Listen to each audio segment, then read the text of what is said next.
I can just go on and on with this list. It's absolutely endless. The point that I'm trying to drive here is that such is the wisdom and foresight of our ancestors. The scriptures that they gave. Let's be proud of it. And when we look at these wonderful things, it gives us that feeling of self-assurance. That feeling of self-assurance that one gets when he looks at the eminent achievers that hail from an institution. So if the collective knowledge of all these scriptures were to give us a certain conclusion, what little proof do you need to believe? They would have to be right. They've always been right. Friends, we know that it is difficult to build a building along the coast that would stand the test of erosion for even 100 years. No building stands, not the ones that are constructed by the modern engineers, but look at the Rameshwara temple. It's been here forever. It's been built out of stone. In an island where you cannot find stone in the vicinity, it's been built from stone and it's been there for thousands of years. To this day, it stands firm, it stands proud. So these are our ancestors, the scriptures, and that is their greatness. So let us be self-assured. Let us believe in the conclusions that they have given. Because like you, we were trained in the Western system of education, not the traditional one. And by the grace of our Guru Maharaj, we would expose the bits and pieces here and there. And what we saw that we have to start from. And I will tell you today, I will observe that if there ever is a point where the scriptures contradict modern science, go with the scriptures. They're always right. Some days science will correct itself and agree with it. It always happens. It has always happened, and it is going to happen. So if all these scriptures give us a certain conclusion, it would have to be right. How can it be wrong? And what do they say? They tell us that you are not this weak human body that you believe yourself to be. They say, they assert in unison that you are that all-powerful Brahman that is omnipresent, that is all-pervading, that is all-knowing. That infinite source of energy is you. That is your true self. That is your true nature, they say. And in order to connect with that infinite pool of energy, in order to realize our true strength, our true self, they have given a very simple formula. A very simple formula that is the essence of the collective wisdom of all the scriptures, all the great sages and rishis. And that is the holy names of God. They say, chant the holy names of God, chant the Arangam Mahamantra, and you will realize your true self. You will realize that you are indeed that all-powerful Brahman. So that is the point that I'm driving at. Because this Mahamantra, friends, is not a formula that was coined by somebody recently that has to be experimented to know the results. This is a mantra that has been given in the Upanishads. It's a product of years and years and years of sacrifice and penance that was performed by our ancestors, the great sages and rishis. And they have given us this formula on planet for us to take and enjoy. That is exactly why we are here today, to chant the Mahamantra and to harness that infinite source of energy. Exams. It's always easy to talk about exams when you're done with it, you know. Because back when I was in school, this is one time when all well-wishers, friends, everybody is talking about the ideas in life. They all try to tell you, so this is what you need to do, this is going to relieve your stress, so on and so forth. Absolutely, with purest of intentions, no questioning that. But many a time, let me be very frank and honest in this admission that this is the time that used to go in my mind when I was sitting there. It's always easy to talk about exams once you're done with it.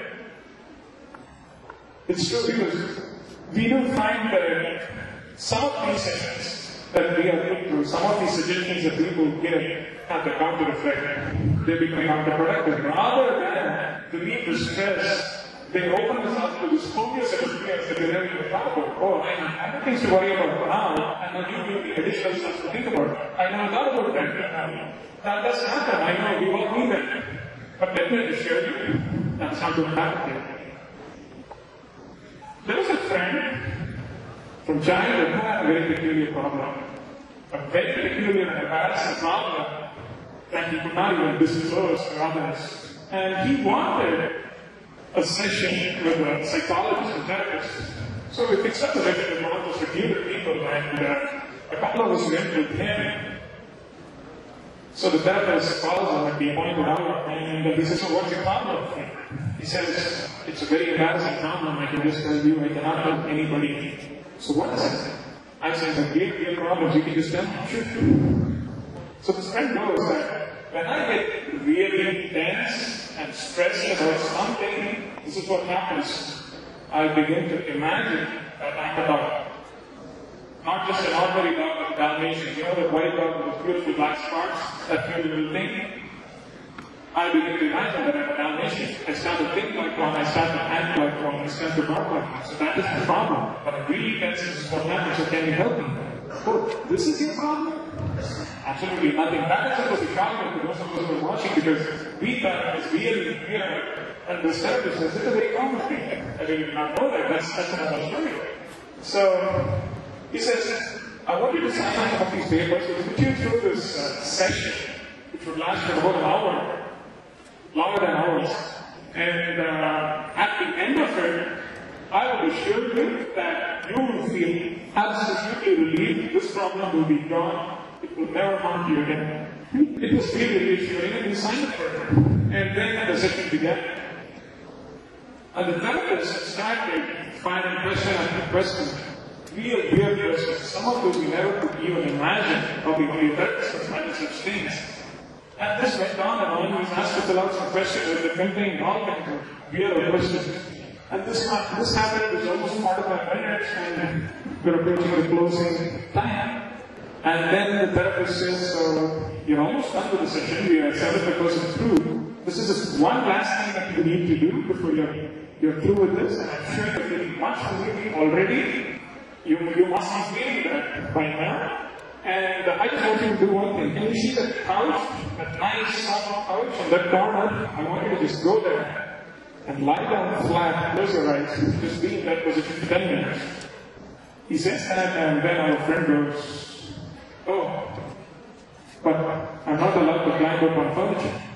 He says that, and he starts licking his back, counting the spots on his back, and starts to bite on his imaginary tail. See what happened?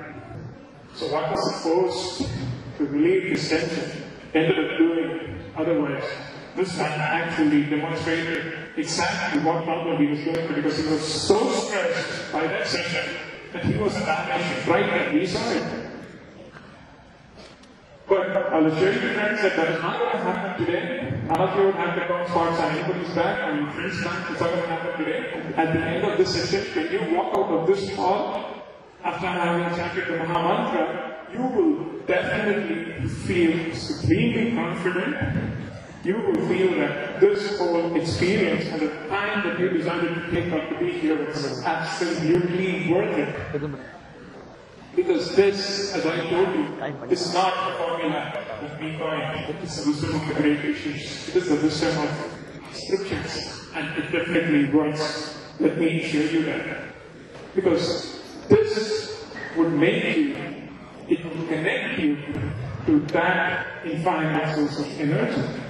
It would remove every hint of self-doubt that might exist within you. Because according to me, the greatest enemy there is when you're up against a challenge is self-doubt. Never doubt yourself. So when that self-doubt is removed, you definitely succeed. So this Mahamantra will help do that. It will help achieve that. And it will give you that focus, the concentration. Because there is no greater weapon in this whole world than a focused mind. It's been proven time and again. And that will be bestowed by chanting this Mahamantra.